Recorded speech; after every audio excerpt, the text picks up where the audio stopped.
ओम नमः शिवाय। मैं हूं ज्योतिर्विद पंडित दीपक दुबे और उपस्थित हूं आपके साथ सितंबर महीने का राशिफल लेकर। क्या कह रहा है सितंबर का महीना, करेंगे इसके ऊपर विस्तार पूर्वक चर्चा। लेकिन सबसे पहले जान लें कि सितंबर में क्या है विशेष। दो चीज़ें बहुत महत्वपूर्ण हैं सितंबर में। एक, पहला पितृपक्ष प्रारंभ हो रहा है 6 सितंबर से लेकर 20 सितंबर तक यह रहेगा पितृपक्ष। तो जो लोग भी पितृ कार्य करना चाहते हैं, हालांकि इसके ऊपर मैं वीडियो अलग से देने वाला हूं, दूंगा, तो उसको आप देखें। लेकिन जो लोग पितृ संबंधी कार्य करना चाहते हैं, कराना चाहते हैं, वे 6 से 20 सितंबर के मध्य करा सकते हैं या कर सकते हैं। यह पितरों का महीना है। और दूसरा, नवरात्रि, शारदीय नवरात्र प्रारंभ होगा 21 तारीख से लेकर के 29 सितंबर तक। तो सितंबर के महीने में ही पितृपक्ष और नवरात्र दोनों पड़ रहे हैं। 30 सितंबर को विजयादशमी का त्यौहार है। तो ये बड़े अवसर हैं सितंबर में, जिसका आप अपने किसी भी समस्या या किसी भी चीज़ के निराकरण के लिए या स्वयं के वृद्धि के लिए, स्वयं के व्यक्तित्व के विकास के लिए, घर परिवार के सुख समृद्धि के लिए इसका बहुत अच्छे से प्रयोग कर सकते हैं। दूसरी बात बता दूं कि जो मेरा राशिफल होता है यह लग्न पर आधारित होता है। इसके लिए आप अपनी चंद्र राशि, सूर्य राशि, नामाक्षर इत्यादि को आधार ना माना करें, बल्कि लग्न राशि को आधार माना करें। और इसके अलावा बता दूं दर्शकों को, जो मोबाइल पर अधिकांश लोग आजकल देखते हैं, कि मुझसे जो परामर्श तो नीचे नहीं देख पाते हैं, मुझे लगता है लिखा रहता है कि जो लोग परामर्श लेना चाहते हैं वो मेरी जो अपनी वेबसाइट है astrotips.in उसके माध्यम से परामर्श ले सकते हैं। और मेरे ऑफिस का समय 10 से 6 का रहता है, मंडे टू फ्राइडे, तो उसी दौरान आप संपर्क किया करें। अब बात करते हैं आपकी राशि की। मिथुन राशि वालों की यदि मैं बात करूं तो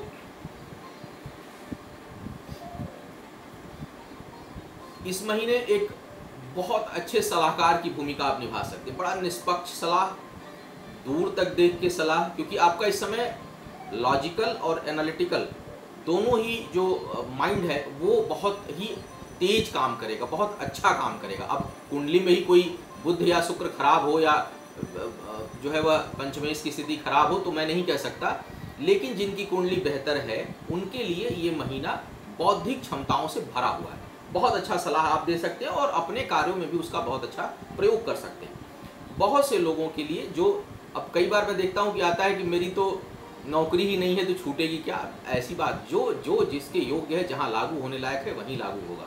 तो जिन लोगों की नौकरी नहीं है उनको नौकरी मिलने की संभावना इस महीने मिलने की संभावना बहुत अधिक बन रही है। और इसके साथ साथ देखूं तो जो लोग हायर एजुकेशन के लिए प्रयास कर रहे हैं उसके लिए भी यह महीना बहुत अच्छा है।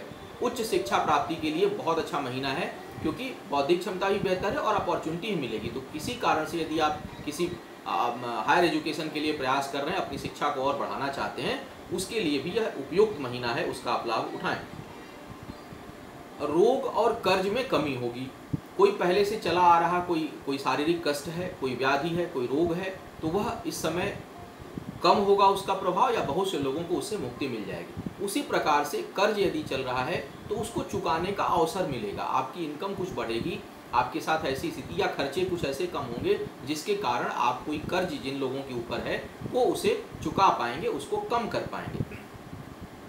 यह जो समय है, ये जो महीना मुझे दिखाई दे रहा है, ये पुरुषार्थ का महीना है, काम करने का महीना है आपके लिए। तो बेहिचक अपने क्षमता को और बढ़ाइए, अपने काम को और बढ़ाइए। बहुत कम समय होता है सार्थक काम करने का, उसमें भी कई बार ग्रह नक्षत्र साथ नहीं देते। तो ये महीना ऐसा है जिसमें कि देख रहा हूँ कि प्लैनेटरी पोजीशन बहुत बेहतर तरीके से आपके पक्ष में दिखाई पड़ रहे हैं, अधिकांश शुभ ग्रह पक्ष में हैं। तो आपको चाहिए कि आप अपने पुरुषार्थ को बढ़ाइए, अपने कार्य क्षमता को बढ़ाइए, अपने गति को बढ़ाइए काम करने के लिए।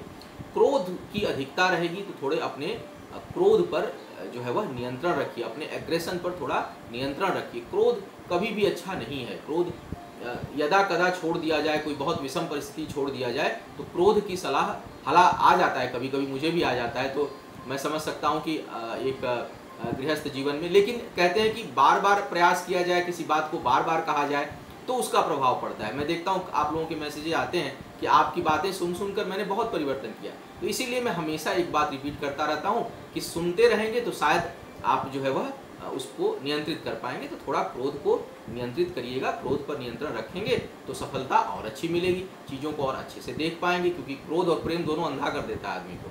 तो अंधा नहीं होना है, आंखें खुली रखनी है अपनी ज़िंदगी में और काम बेहतर करना है, आगे बढ़ना है। तो क्रोध पर नियंत्रण रख के थोड़ा आगे बढ़िए। बचत नहीं कर पाएंगे, सेविंग नहीं कर पाएंगे इस महीने।